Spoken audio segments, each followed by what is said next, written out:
As histórias que hoje são contadas vêm da Roménia e há em Portugal da cidade raiana do Sabugal. Experiências relevantes contadas na primeira pessoa, em que a Universidade contribuiu para criar novas perspectivas de vida. O curso de História na Universidade Aberta foi para Carla o pontapé de saída de um caminho que quer continuar. Agora a fazer uma pós-graduação a partir do Centro Local de Aprendizagem do Sabugal, tem ainda tempo para se entregar a outras atividades. Acompanhámos a Carla às vindimas e desafiámo-la a que nos contasse como é ser estudante da universidade. Então lá, bora.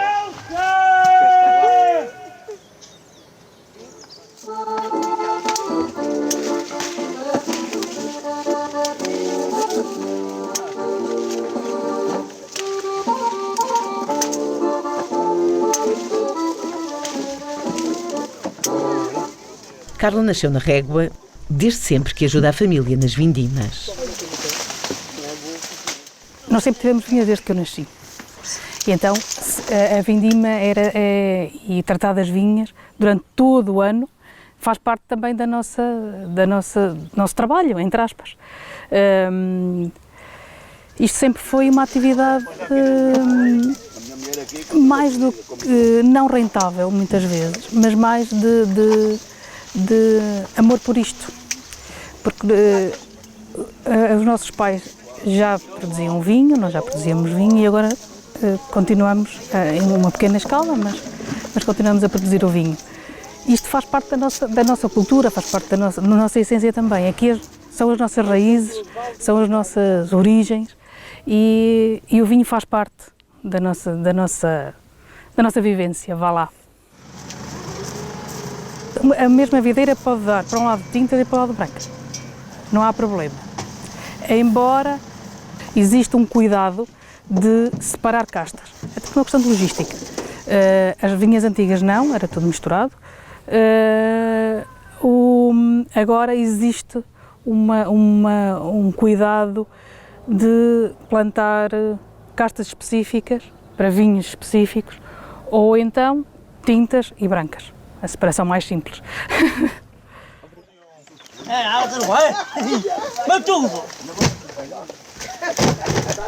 O trabalho é duro. Todas as ajudas são bem-vindas, a família divide-se, porque todos os braços são poucos. Carla, minha prima, é muito boa rapariga. Gosto muito dela. Não é? Obrigada. Nada. É da família. Ele é da família. Sempre com alegria, a vindima é o culminar do trabalho de todo o ano. Senhora Fátima, você já foi embora. Gostamos de cantar e dançar. Todo o ano dançamos e cantamos, para nos divertirmos, para passar o tempo. É para tudo. Dança-se, ria-se, pandega-se e tudo. É isto. Nestes momentos anda. Antigamente, primeiro, ainda era melhor, andava o pessoal todo cantava, na vinha, no meio da vinha cantava, andava tudo a cantar. Não havia assim música como agora, mas cantavam as músicas que sabiam, da região, da época, cantava-se tudo.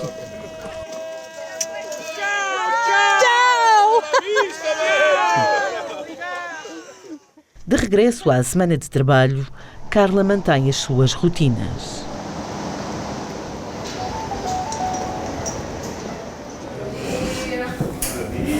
Bom dia. Queria um cafezinho, se faz favor.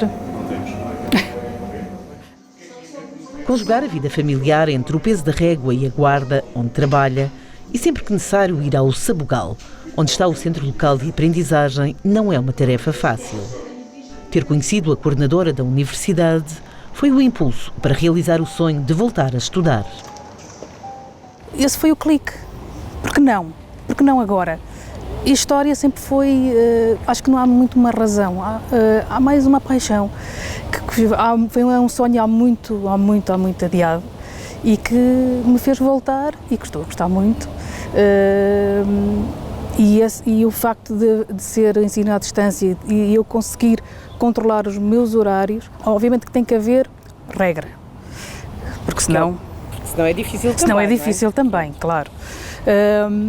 Mas o facto de não ter que lá ir, de lá estar e conseguir coordenar isso tudo, para mim é a solução ideal. A metodologia online e assíncrona abriu-lhe as portas a um novo mundo, onde não existem horários nem barreiras físicas. Podia ter a ideia de que, mas vou estudar à distância e depois não vou estar com os colegas. Não senti nada disso.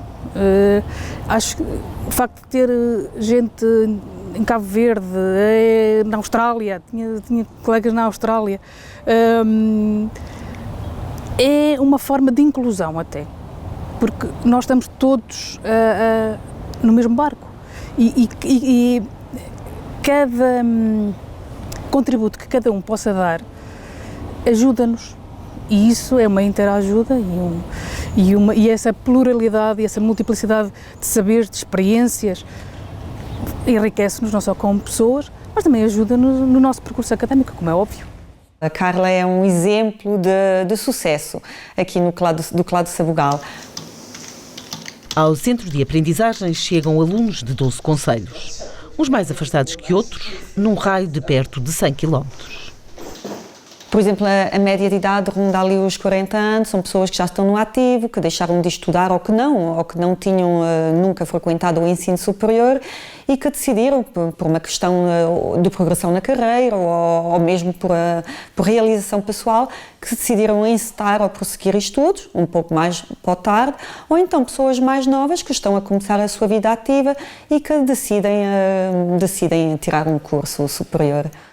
Ao longo do percurso académico, os estudantes encontram no Sabugal uma referência, um porto de abrigo. Nós temos quase um núcleo duro que mantém, e é só porque nós voltamos a estudar e existe o CLA que faz sentido esse grupo também e esse núcleo duro que existe. A Universidade alargou horizontes. Carla pode ter acesso a novas oportunidades. Acredito que no futuro me traga algum usufruto, porque eu deixo de ter estas ferramentas e passo a ter estas ferramentas. Eu deixo de ter estas janelas de oportunidade e passo a ter estas janelas de oportunidade. E é isso que me fez voltar a estudar e ter esta vontade de fazer e de continuar a estudar, obviamente. E a Universidade Aberta deu-me isso, permitiu-me isso.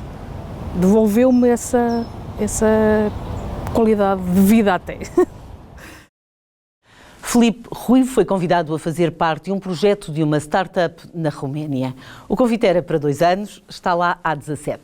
A necessidade de fundamentação teórica da sua prática profissional levou-o a inscrever-se na licenciatura em Gestão.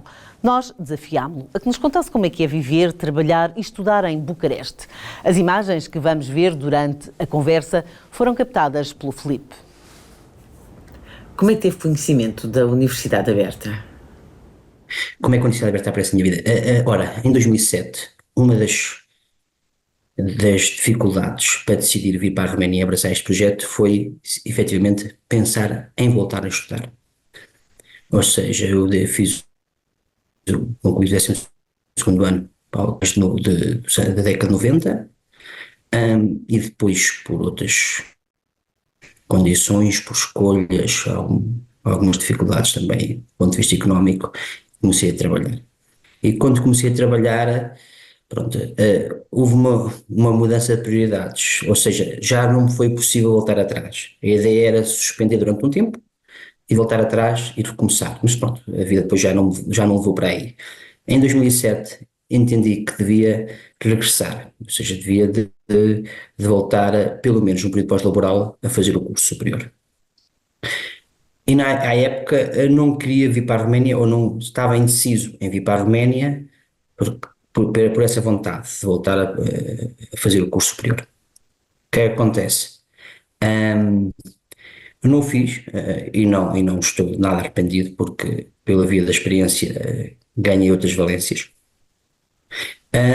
Mas fiquei sempre com o bichinho cá dentro. Porquê? Porque é que não tenho que adquirir outras valências, outras capacidades, outros conhecimentos, consolidá-los, e tive sempre este foco, este objetivo.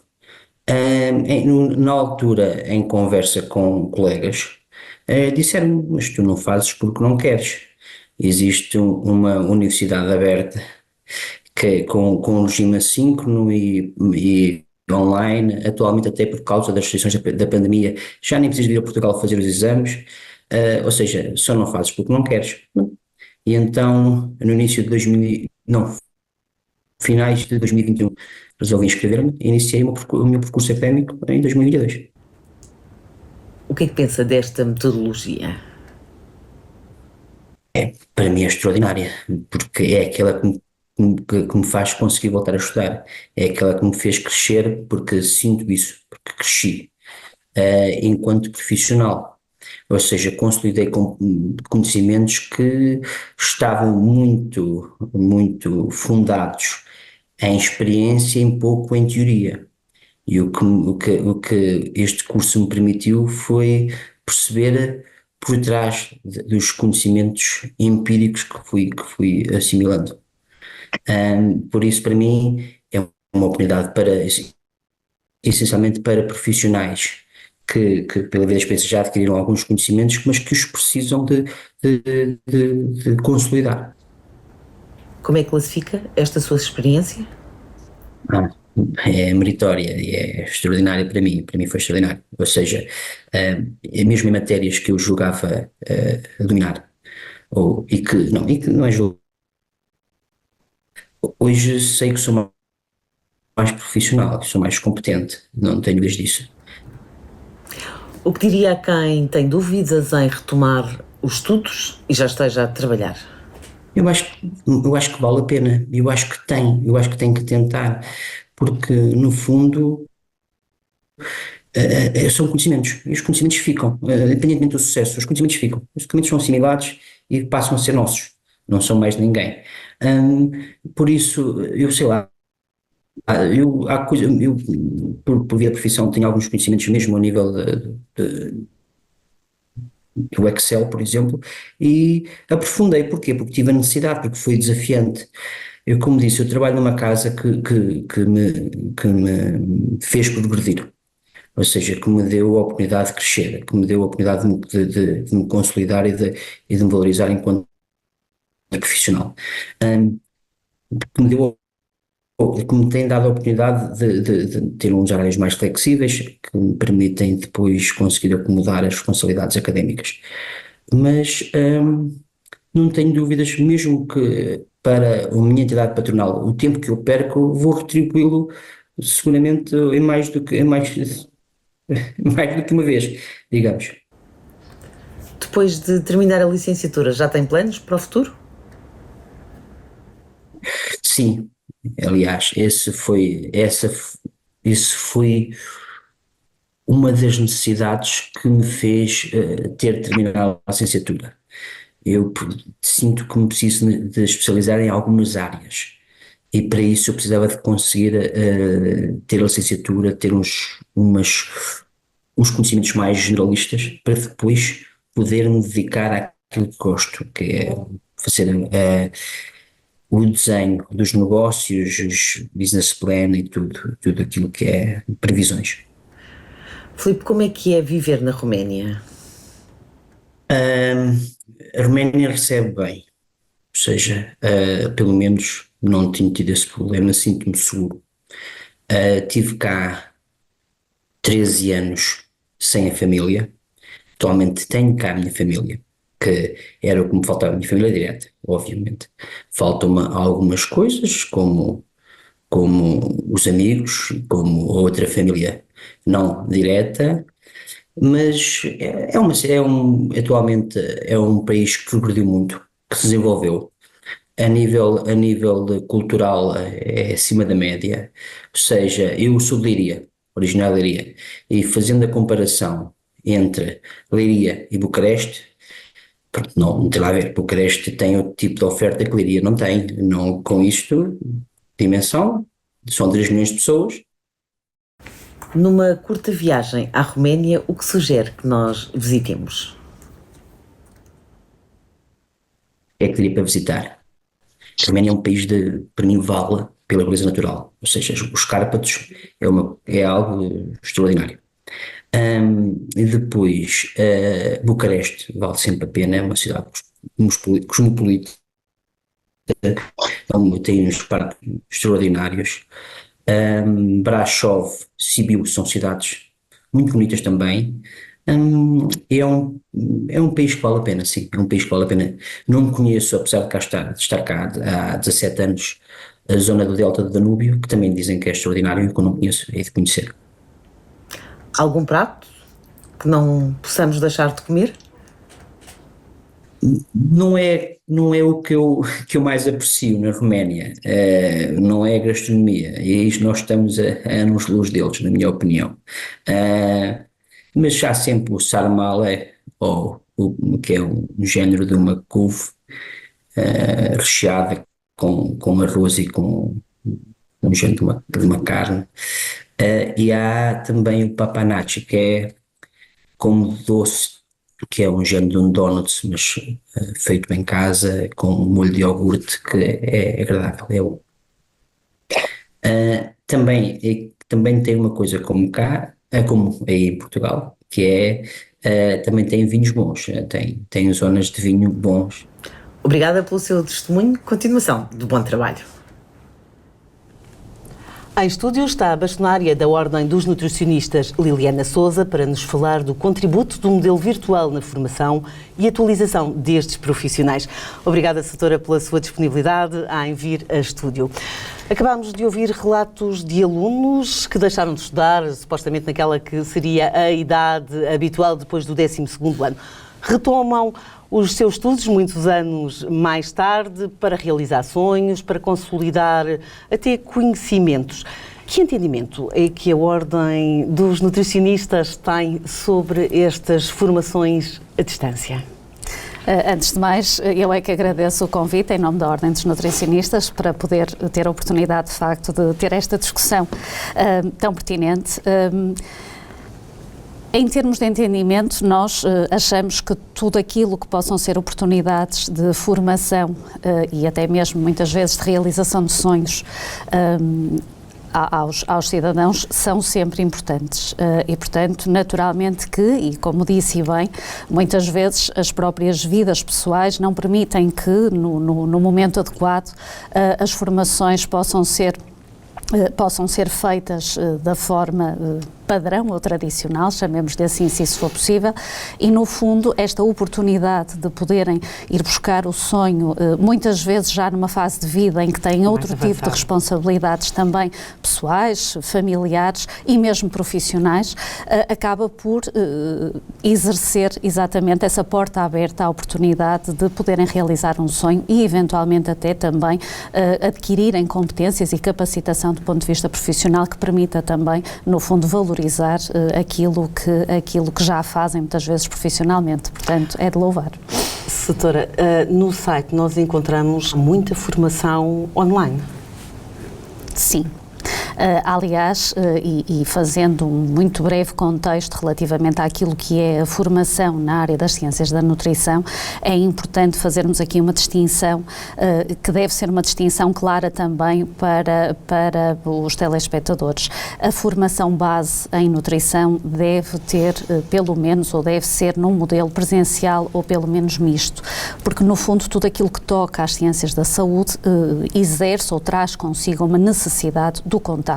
O contacto não só com o utente que se vai tratar, o contacto também com tudo aquilo que são as bases do ponto de vista de que são as ciências da saúde e, portanto, no que respeita à formação de base do nutricionista, é importante que, de facto, ela tenha e continue a ter esta condição, digamos assim, presencial para que a formação seja efetiva. Mas temos depois aquilo a que nós chamamos formação pós-graduada, seja ao nível da especialização, seja ao nível de mestrados, doutoramentos ou outro tipo de cursos pós-graduados, onde é possível e, no fundo, torna viável a possibilidade de muitos profissionais, sejam eles nutricionistas de base ou não, poderem encontrar, no fundo, uma forma de se especializarem e de aprofundarem conhecimentos em determinadas áreas e, portanto, a formação online exerce aqui um peso importantíssimo. Até porque, por exemplo, as provas de habilitação profissional são feitas em sistema de conferência. Sim, as nossas provas são feitas todas elas, portanto, nós passamos de um modelo exclusivamente presencial para um modelo telemático. No fundo, a pandemia trouxe consigo esta necessidade e eu penso que temos, de facto, uma era pré e pós-pandemia também a este nível e, na realidade, aquilo que percebemos foi que este tipo de provas podia ser mantido neste formato porque não só permitia, é claro que não vou dizer que não há algumas desvantagens e uma delas é o contacto direto, próximo e, no fundo, a linguagem não verbal faz-se muito mais facilmente quando estamos próximos uns dos outros, mas, na realidade, as provas implicavam deslocações várias, não só dos próprios estagiários que iam fazer as suas provas, mas também do júri que as acompanhava e, portanto, isto não só envolvia, de facto, uma logística muito grande por parte da Ordem, implicava uma disponibilidade por parte dos profissionais que muitas vezes não era conseguida por causa das deslocações que tinham que fazer e, portanto, acabava por, e para além dos custos associados, que também não podem ser ignorados e, portanto, desse ponto de vista, as provas de habilitação profissional continuam também a ser, por via telemática, fazíveis e, no fundo, já, direi, fazem parte, no fundo, já da nossa essência em termos de avaliação para o acesso à profissão. Depois da pandemia que falou, foi criada também agora uma revista online. Aliás, o próprio nome é online. Exatamente, é assim. sim. O nome adequou-se, de certa forma, às duas vertentes, porque ON é também a Ordem dos Nutricionistas e, portanto, achamos que, no fundo, servia àquilo que pretendíamos fazer. Esta foi, de facto, uma proposta que tínhamos desde o início do mandato, podermos, no fundo, criar uma ferramenta que permitisse comunicarmos de outra forma, não só com os nossos membros, mas também com a população. É muito importante também que não esqueçamos que a Ordem serve, acima de tudo, as pessoas e, portanto, tem também que ter formas, precisamente, de comunicar e de chegar precisamente àqueles que servimos. Doutora, a vossa Ordem agrega duas profissões distintas, nutricionistas e dietistas. O que é que distingue uma da outra? Para quem está em casa e para que perceba, o que é que distingue? A nossa Ordem começou por regular, de facto, duas profissões distintas, a profissão de dietista e a profissão de nutricionista. Entretanto, é criado um modelo de convergência de profissões em que, isto já foi há bastantes anos, portanto há cerca de 10 anos, em que a ideia foi permitir que a profissão de dietista pudesse passar por um processo de convergência para a profissão do nutricionista e desta forma conseguir, no fundo, congregar a profissão, não direi num só modelo, porque no fundo esta convergência foi opcional e, portanto, houve colegas dietistas que não quiseram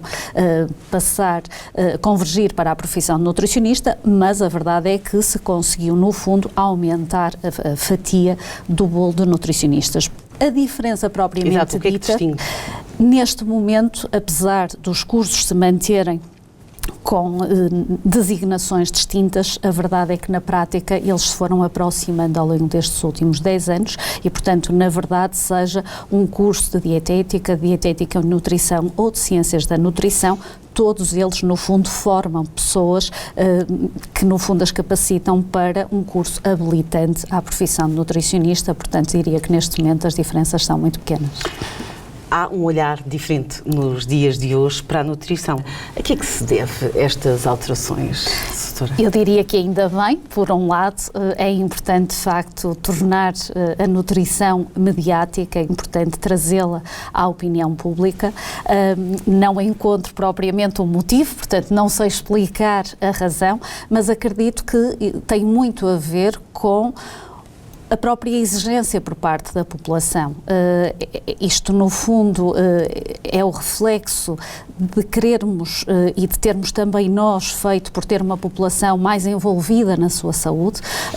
Nós falamos bastante nas questões da literacia, nomeadamente a literacia alimentar e nutricional, que está muito aquém na nossa população daquilo que deveria estar em termos de condições, mas a verdade é que cada vez mais vamos percebendo o peso que a nutrição tem sobre a saúde, não só no que diz respeito à própria prevenção de doenças evitáveis, mas também no que se refere ao tratamento de doenças depois de surgidas.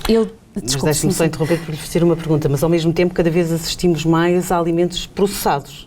Como é que fica como é que se consegue ser equilibrado? Eu ia só acrescentar, mas no fundo vai um bocadinho em resposta ao que estava agora a questionar, que acho que nestes últimos 2 anos, de facto, a alimentação talvez tenha passado a ser a ordem do dia, porque na verdade nós começamos a perceber também que a alimentação mata cada vez mais e na verdade os últimos relatórios, nomeadamente o Global Burden Disease, aquilo que nos diz é que a alimentação já ultrapassou o tabaco como causa de mortalidade em Portugal e portanto já não é só a obesidade, que no fundo que era a doença mais típica, digamos assim, como aquela que condicionava mais perda de anos de qualidade de vida e mesmo morte precoce, neste momento já é o tipo de alimentação que nós fazemos que no fundo condiciona a estes maus resultados.